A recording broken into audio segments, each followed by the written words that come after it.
suppose this is 0.3, right? So here,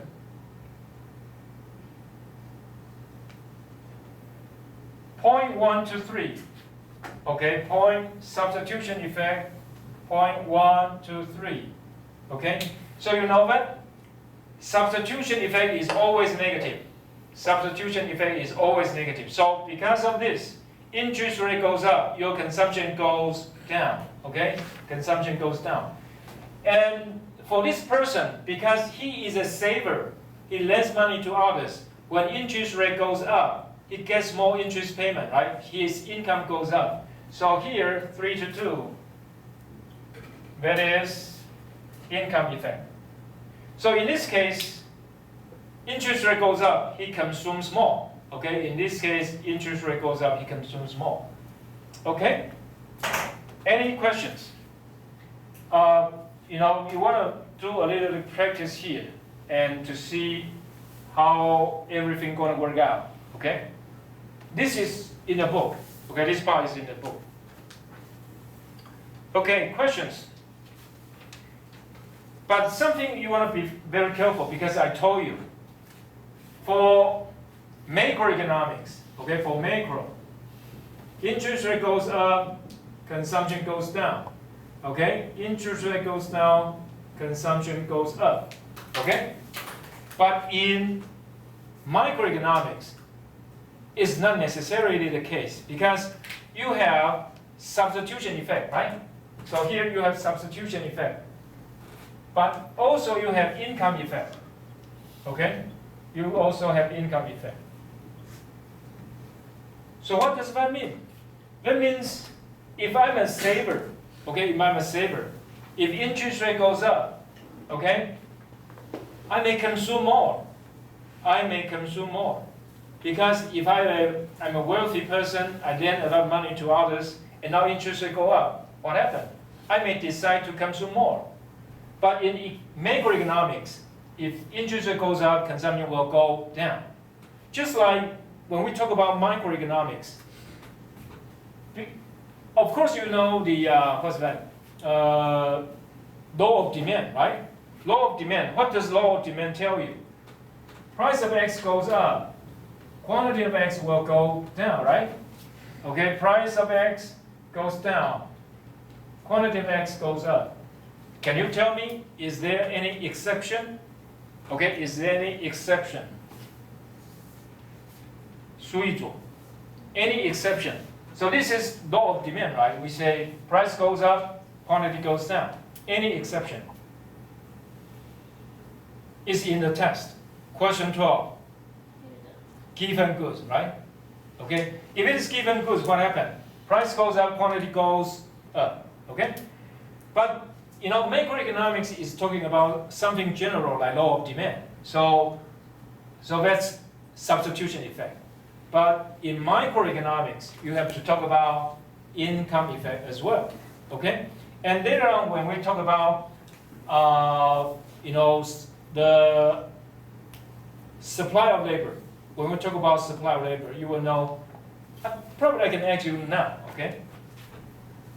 Okay. 谢新佑. If wage rate increases, okay, and it's going to happen very soon, in December, sorry, after December, okay, now your hourly wage is $160 now, okay, now you get this, okay, starting next year, January 1st, you get 168, okay, so what's this?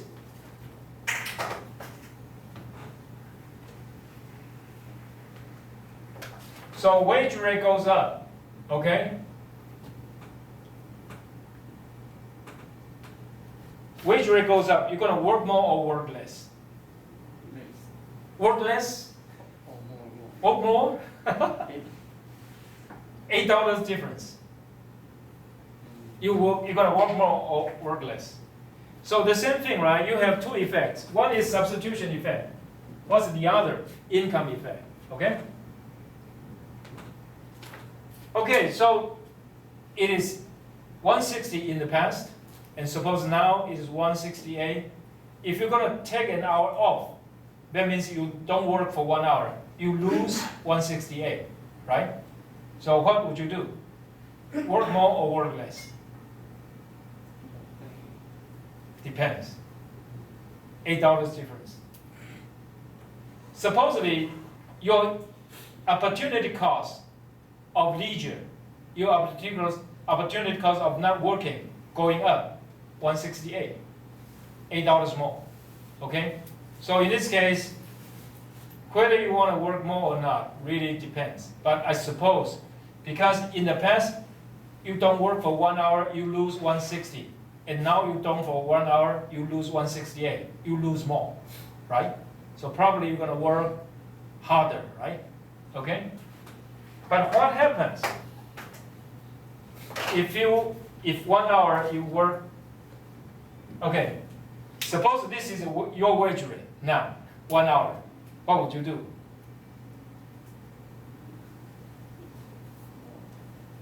Is it that difficult? 你想 suppose this is your income per hour now. You're going to work more or work less? Really? Get 2 more 0, right? Sorry. Okay, if this is your income per hour, what would you do? Work more or work less?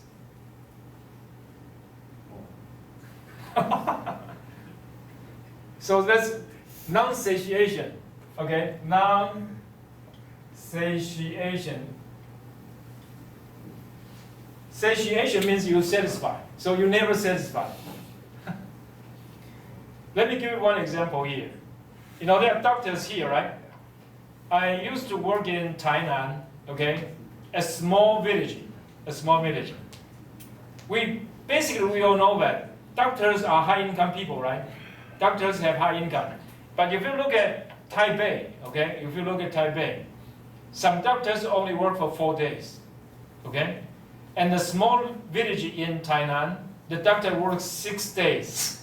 Why? Because he doesn't get very much income. But in Taipei, you know, some doctors probably just work for 3 days because income is high, right? So the difference is income effect.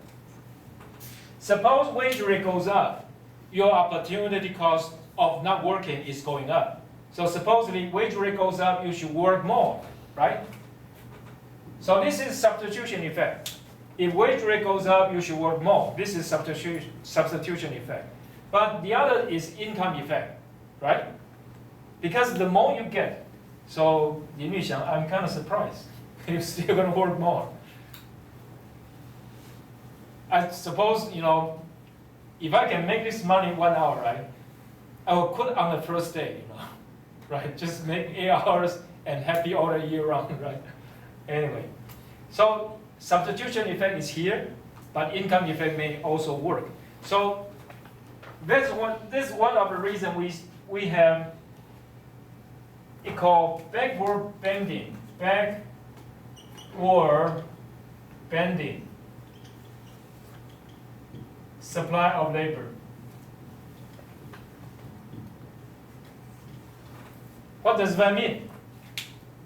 That means usually, okay, so this is labor, okay, the amount of labor, and this is wage rate, right? So supposedly, supply of labor should be positive slope, right? But at a certain point, when your income effect goes up so much that outweighs the substitution effect, what will you do? You work less, okay? You got it? This is the point. So in macroeconomics, okay, interest rate goes up, consumption goes down. Okay, interest rate goes down, consumption goes up. Let's talk about general rule, macroeconomics. But for microeconomics, you know that. Okay, interest rate goes up,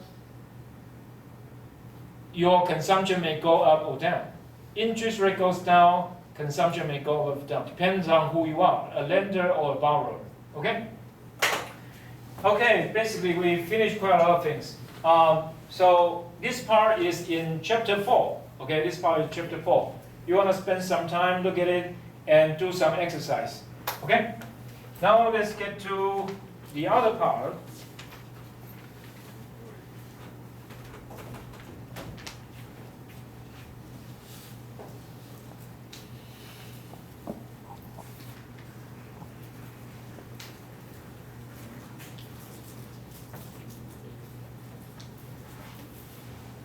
Christmas is coming, right? So, what would you do? What would you do for Christmas? Go out. Where? Somewhere. Do you give gifts to other people in Christmas? Yes. Really?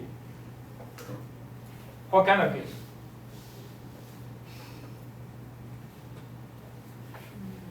Anything for me? You want a gift? Why not? Okay, anyway.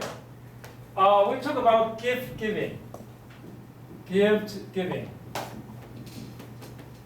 In Taiwan, we are more straightforward.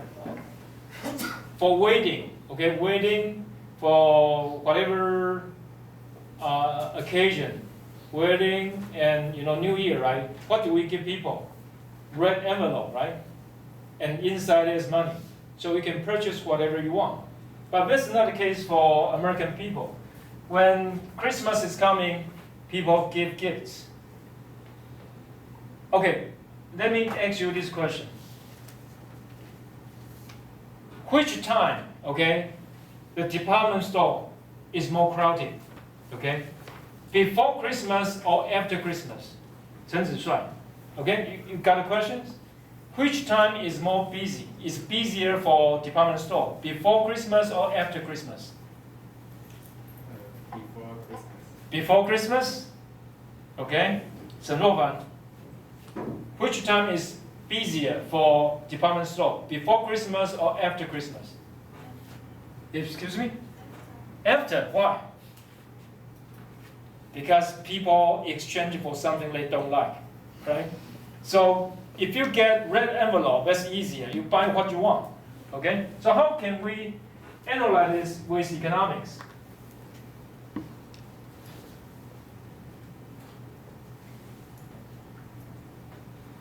Okay, so we have the same thing, right? X and Y, okay? So suppose people give you the gift you like, that's easy, right? But suppose they give you the gifts you don't like, you are in trouble, okay? So this is the budget line, okay?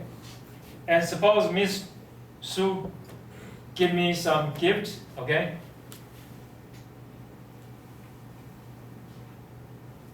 So I do have the gift, right? I do have the gift, but can I sell it for profit?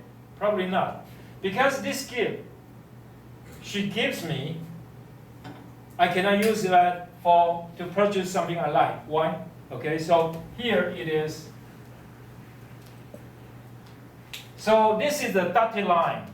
This dotted line shows that you cannot get it, okay? But I do have the gift, okay? Sometimes this is good, sometimes this is bad, because a gift is forever. Suppose you give me diamond, that would be great, right? Anyway, the other example is food stamp, and this is different in Taiwan. In the U.S., they subsidize low-income people, and supposing you have low income, right? You may not have money to buy enough food, and so they say, okay, since we want to make sure that you are not hungry, so we give you food stamp. Food stamp is like money, okay? You go to a supermarket, you present a food stamp, then you can buy food. But food stamp cannot buy wine, okay? You know wine is not good, right? You cannot buy lottery.